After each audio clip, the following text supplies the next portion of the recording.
My name is Adeem Younis.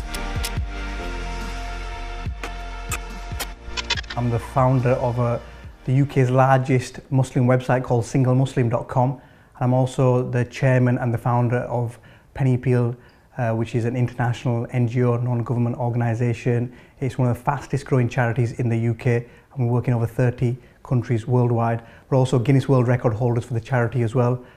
And most recently, we've been doing a lot more work domestically here at home. The difference that I see as an entrepreneur and a business person, an entrepreneur believes in what they do and is passionate about what they do and loves what they do and only does what they love doing. And a business person, in my book, is a person who just makes money. So does whatever they have to do to make money, and it's not necessarily something that they enjoy doing. So because I love what I do, I really have got a big passion for everything that I do. I do it 24 hours a day.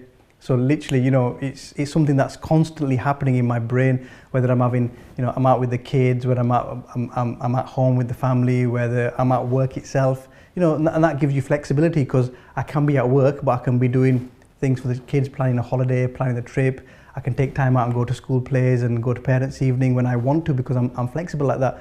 But at the same time, whilst I'm doing the homework at home with the kids, or when I'm reading them bedtime story, I'm thinking, actually, you just have an idea, and you're always working. Some of my best thoughts, and I don't know why, but when I'm in the shower, it's kind of the water's rushing on your head, and you kind of having this like massage in the shower, but at the same time, a lot of clarity that's happening in your thoughts as well. So this is what I'm going to do during the day, and this is what I need to do. And ping, why don't I do it like that? And why don't I do it like that? Being an entrepreneur, being at the top of your game, is a very, very lonely place. And it's something that I have regular discussions with my senior leadership team. I have regular discussions with my board, and I say to them, look, I've got family, but ultimately that's my family at home. And if you look at it in reality, I spend more hours awake, and I spend more hours engaged and being interactive with my family at work. And you've got to really be true to that, and you've got to be honest with that as well.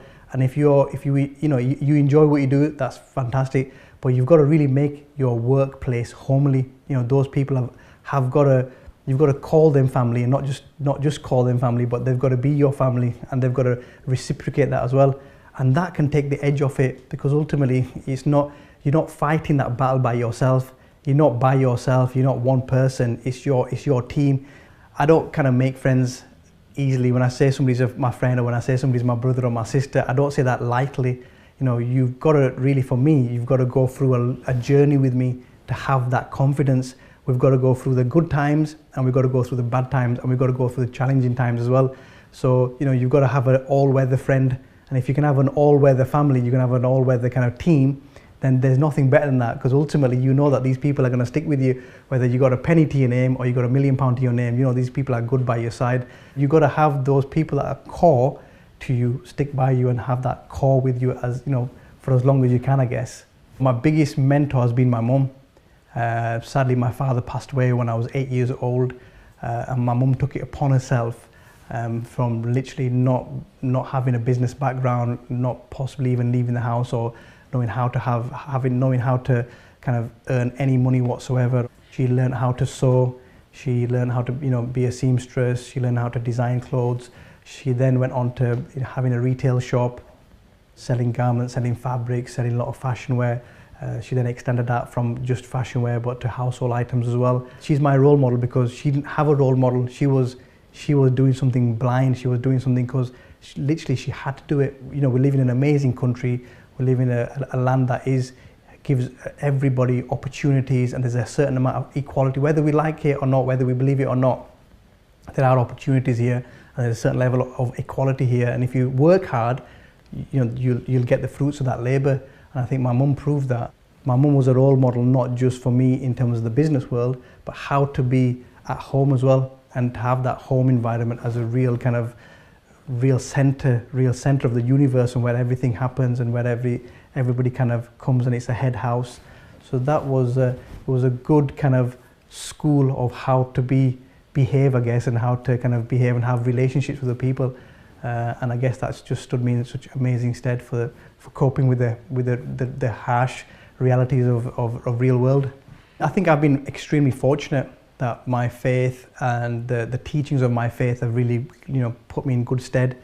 Islam is an Abrahamic faith, So the core of Islam is the same as core of Judaism, the core of Islam is the same as the core of Christianity as well.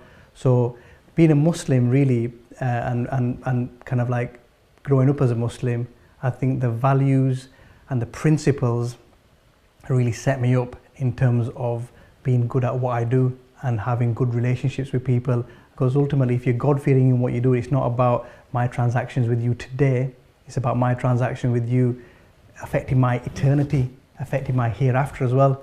It really gives me great pleasure to be able to fulfill an important role in my faith as a Muslim, to be able to help other people that are in need here in my city, Wakefield, in my country, the UK, or anywhere in the world, you know, and be able to call that work, you know, be able to be a trustee on the board, or be able to help people get married, but at the same time call that my business. It's, you know, you can't get better than that really in my head, in my world.